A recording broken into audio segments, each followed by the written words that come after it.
नमस्कार मित्रों, जनगणना 2027 के प्रथम चरण मकान गणना जो कि उत्तर प्रदेश में अब आरंभ हो चुकी है और इस जो मकान गणना अब आरंभ हो चुकी है 2026 में, इसके भी दो चरण हैं या दो कदम कह सकते हैं। प्रथम कदम है स्वगणना जो कि 5 मई से और 21 मई के मध्य अब चल रही है उत्तर प्रदेश में, और 22 मई से मकान गणना के लिए प्रगणक सभी के द्वार पर जाएंगे। तो फिलहाल जो 5 मई से 21 मई के बीच में स्वगणना चल रही है, उसके लिए अब मैं अपने साथियों के साथ में, चूंकि मैं जनपद बिजनौर में फील्ड ट्रेनर के रूप में कार्य कर रहा हूं, तो जिला प्रशासन द्वारा दिए गए निर्देशों के अंतर्गत हम भी स्वगणना में सभी के सहायतार्थ जा रहे हैं। तो आज मैं शहर बिजनौर के निकट ग्राम तीमरपुर में जहाँ जा रहा हूँ और वहाँ पर स्वगणना करूँगा, और एक स्वगणना का वीडियो भी मैं आप सबके सहायतार्थ बनाऊंगा ताकि आप भी उस स्वगणना को देखकर स्वयं भी स्वगणना अपनी कर सकें। चलिए चलते हैं। देखिए, सर्वप्रथम अपना गूगल क्रोम खोलने के बाद में SE.census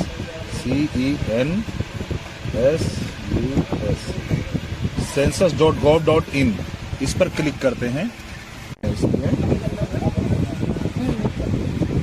ये आता है, इस पर हम अपने स्टेट सेलेक्ट कर लेंगे, स्टेट जैसे उत्तर प्रदेश, और यहाँ पर एक कैप्चा डाल लेंगे। कैप्चा है ऐसे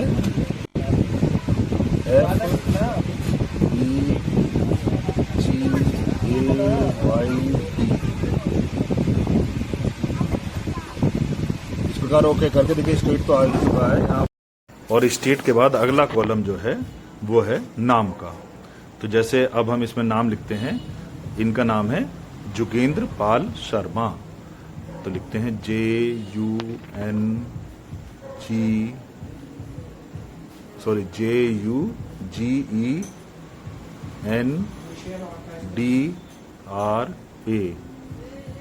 पाल PAL पाल शर्मा SHARMA, ठीक है, पाल शर्मा।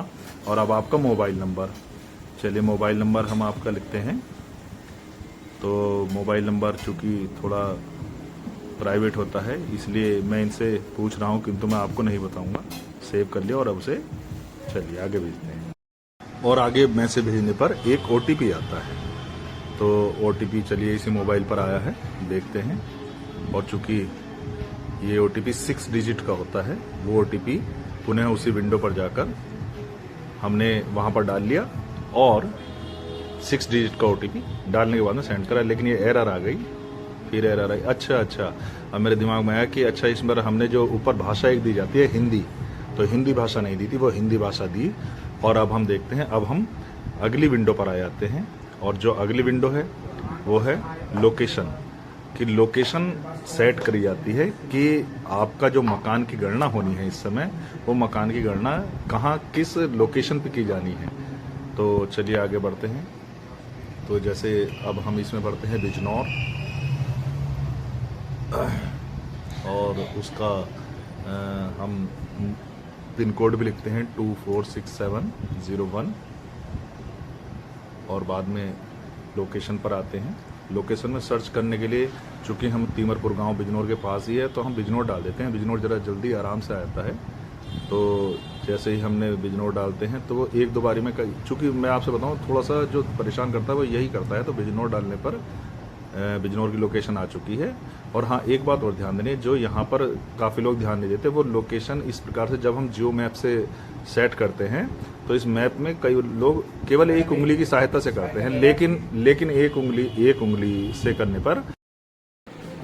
करने पर जो पॉइंट ऑफ इंटरसेक्शन की ये येलो लाइन्स इसमें दिख रही हैं, तो प्लस की तरह से पॉइंट ऑफ इंटरसेक्शन है, ये इधर उधर मूव नहीं करती है, और जब तक ये मूव नहीं करेंगे हम अपनी चॉइस वाली लोकेशन पर नहीं जा सकते हैं। तो जैसे कि फिलहाल मैंने बिजनौर डाला था, तो बिजनौर से अब हम किसान इंटर कॉलेज मंडावली दिख रहा है, मैं उस ओर को बढ़ता हूँ, क्योंकि मंडावली साइड में ही तीमरपुर गाँव है, तैमूरपुर एक्चुअली इसका नाम है। तो यहाँ पर मैं इसे सेट करने की कोशिश करता हूँ। चलिए चलते हैं किसान इंटर कॉलेज मंडावली की ओर। ये चमक रहा है तमीरपुर, और हाँ ये आ चुका है, और अब हम धीरे से इसे सहेज कर देते हैं और सहेजे करके इसे आगे बढ़ते हैं। सही। अब देखिए यहाँ से हमारा क्वेश्चन नंबर 1 शुरू होता है। तो सबसे पहले आप अपने घर का ये बताइए कि आपके घर का जो फर्श है वो किसका बना हुआ है? क्या वो सीमेंट का है, पत्थर का है, टाइल्स का है? पत्थर। तो पत्थर इसमें पड़े हुए हैं, देखो, है ना। अब आपके जनगणना मकान की दीवारें दीवारें तो समझ वाले पर पक्की होंगी, तो पर ईंट किसी का है, चलिए। और जो छत है, छत वो जिसे लिंटर कह देते हैं, कंक्रीट की लिंटर की होगी। और निश्चित रूप से जब आप रहते हो तो जनगणना मकान की स्थिति अच्छी है, रहने योग्य है? तो अच्छी है या रहने योग्य है? अच्छी नहीं, मतलब आपके हिसाब से अच्छी नहीं है?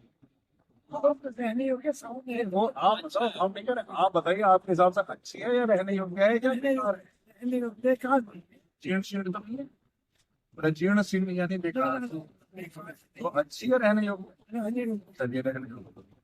इसे हम सहेज कर आगे बढ़ जाते हैं और अब हम अगला क्वेश्चन देखते हैं। इस परिवार में आपके साथ रहने वाले सामान्य व्यक्तियों की संख्या परिवार की नहीं, यहाँ पर इस मकान की बात, इस मकान की।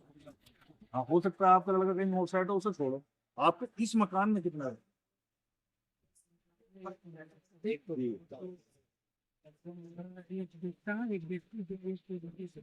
क्या हो गए? 5 आदमी रह रहे। चलिए 5 व्यक्ति इसमें करिए। परिवार का मुखिया का नाम है आपका आरिफा है। आपकी चुनरी भाषा जो है वो हिंदी है। और परिवार के मुखिया पुरुष है। आपकी जाति क्या है? मतलब अनुसूचित जाति, जनजाति, क्या है आपका? बैकवर्ड यानी अन्य में हो। आपका ये अपना मकान है या किराए का? चलिए आपका अपना मकान। तो देखिए आप सब देख रहे हैं कितने साधारण से क्वेश्चन है। इन साधारण से क्वेश्चन देखकर आप स्वयं स्वगणना कर सकते हैं, इसलिए मैं आपके सभी के लिए ये वीडियो बना रहा हूँ। चलिए आगे देखते हैं। तो ये आपका अपना मकान है, इसमें रहने योग्य उपलब्ध कमरे की स्थिति कितनी? हाँ ना, जिसमें रसोई, स्टोर रूम या कोई गलियारा या लैट्रिन बाथरूम, ये चीजें उसमें इनको हटा दो तब कमरे। ठीक है ना, मतलब आप समझ गए, रसोई, हाँ रसोई, स्टोर, लैट्रिन बाथरूम, ये उसमें कितने? अच्छा, परिवार में रहने वाले वैवाहिक दंपत्ति की संख्या है जिनको पति पत्नी की जोड़ी, तो मतलब एक ही जोड़ा है ना? कोई बात नहीं। अच्छा, वो कहाँ जाएंगे? वो अपनी गणना वहां पे करें भाई, कहीं तो रह रहे होंगे वो। हाँ, तो जहाँ वो रहेंगे वो वहीं कराएंगे। फिलहाल तो ये मकान करना है, ठीक है ना। तो मकान का मतलब एस्टिमेट जनगणना दो स्टेप में हो रही है। पहला स्टेप तो है ये है मकान गणना। दूसरा स्टेप होगा फरवरी 2027 में, वो जनगणना है। तो जो फिलहाल इस समय आप अपने जिस मकान में सामान्यतः सभी लोग रह रहे हैं, फिलहाल उस मकान की बात बता दें। तो आपने बताया 5 है, उसमें जोड़े कितने? एक जोड़ा है, ठीक है ना। चलो अब आगे बढ़ते हैं। तो पेयजल का मुख्य स्रोत, तो आपके यहाँ पर टंकी लग रही है या समरसेबिल है या हैंडपंप है जिसमें आप सबसे ज्यादा यूज करते हैं पानी? समरसेबिल। और निश्चित रूप से परिसर के अंदर यानी इसके अंदर ही होगा, मकान के अंदर बिजली भी उपयोग में लाते होंगे। अच्छा, शौचालय जो है वो केवल परिवार ही यूज करता होगा, इसमें निश्चित रूप से फ्लैश वाली स्थिति होगी, हाँ ठीक है। चलिए अब आगे बढ़ते हैं। गंदे पानी की निकासी, जो बाहर आपका गंदा पानी आता है, जैसे बर्तन मांजने का, कपड़े धोने का, वो जो पानी आता है वो गंदी नाली बाहर। हाँ हाँ, मतलब अंदर पहुंची हुई है और मतलब बाहर तो खुले नहीं है। हाँ बाहर तो खुले नहीं। अच्छा, आपके परिसर के अंदर ही स्नान गृह भी होगा, यानी बाथरूम के अंदर ही है? अच्छा, एलपीजी पीसी का कनेक्शन आपके नाम से होगा? इस्तेमाल भी उसे ही करते होंगे सबसे ज्यादा खाने में। इस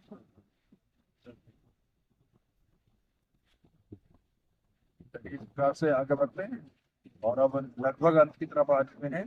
पुराना कोई रेडियो ट्रांजिस्टर रखा हुआ? रेडियो पुराने जमाने का तो है नहीं, वो है नहीं, आपको जो भी है मोबाइल पे ही है ना। अरे टेलीविजन वगैरह तो होगा, तो उसमें फ्री डिश चलाते हो या छत्ती वाली डिश है? Free dish. हाँ ठीक, फ्री डिश। इंटरनेट है घर में, मतलब वाईफाई वगैरह? वाईफाई है, बहुत बढ़िया। चलो हाँ, हाँ मतलब ये अंतर नहीं पड़ता कि लड़के ने लगवाया आप लगा, मैंने मकान के अंदर है।